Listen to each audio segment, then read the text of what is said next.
So as I approach the last few miles of the South Downs Way, I thought I would just run through my 5 tips for walking the South Downs Way. So I want to help you plan your trip. So my 5 tips for walking the South Downs Way.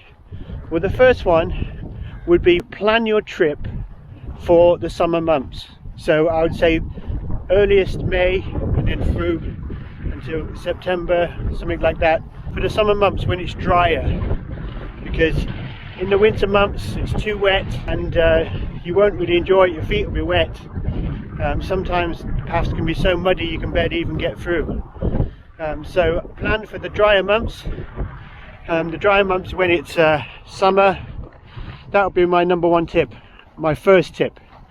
And also the good thing about doing it in the height of summer is that you see all the wildflowers and there's a lot more wildlife.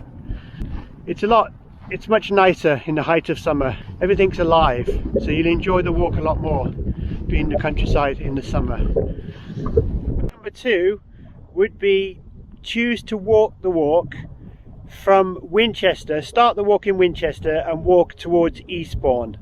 Now the reason I say that is because on the walk, that's the direction I have done it, and I found that the wind is often behind me and it's literally pushing me along. We often have like southwesterly winds, which means that the wind is behind you. When you walk into the wind, especially the last section, which is really windy, it was so windy some people, it looked like they were going to fall over. And if you're actually walking into that wind, it's very hard work and quite demoralizing as well.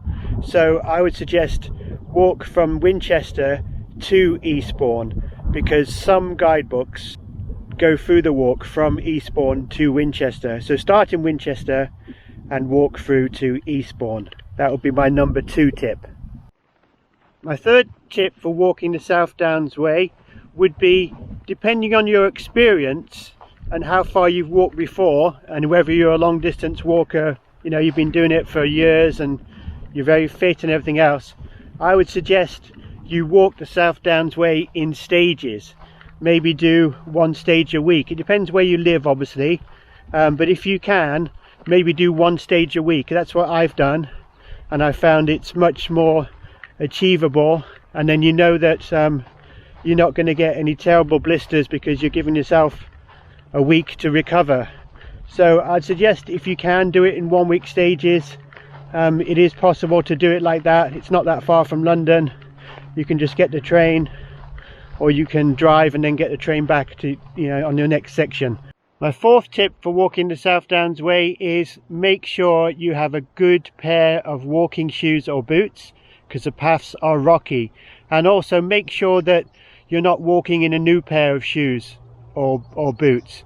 Make sure that you've worn them in. So if you do get a new pair, make sure you do some shorter walks first and make sure you don't get blisters from the boots, because when you come out here for 20 miles, you're not going to want to have blisters after a couple of miles. You won't enjoy it at all. So make sure that your boots they fit and they're worn in. I mean, my boots here I've used, and now you can see they're totally worn out. They've even got holes in. I've done a few 100 miles in these this year now, and they're literally falling to bits. See, I wasn't going to use the new pair of boots to finish this walk. I thought I'd continue in the boots that I knew I was comfortable wearing, rather than risking it. So that will be my 4th tip. Get a comfortable pair of boots and make sure they're worn in. Tip 5 for walking the South Downs Way would be take your time. It's not a race.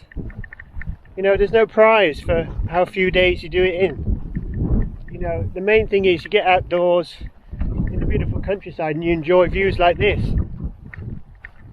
You know, so it's not a race. You're not comparing yourself to somebody else, some top athlete that's done it in 3 days or whatever, 4 days.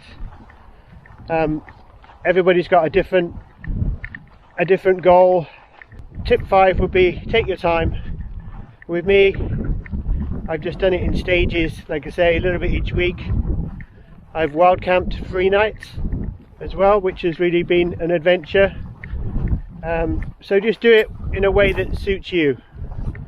and the main thing is to enjoy it and get out there and do it. So those are my top 5 tips. I hope you find those useful. If you want to see how I got on my 100-mile hike of the South Downs Way, then check out the links. You can see how I broke it down into 6 sort of easy sections. Then you can check out my videos. Enjoy your adventure and subscribe to my channel if you would like to see more day tripper adventures, and hit the subscribe button or the thumbs up if you've enjoyed this video, and leave comments because I'd love to answer each one. So thanks for watching, and I'll see you again soon.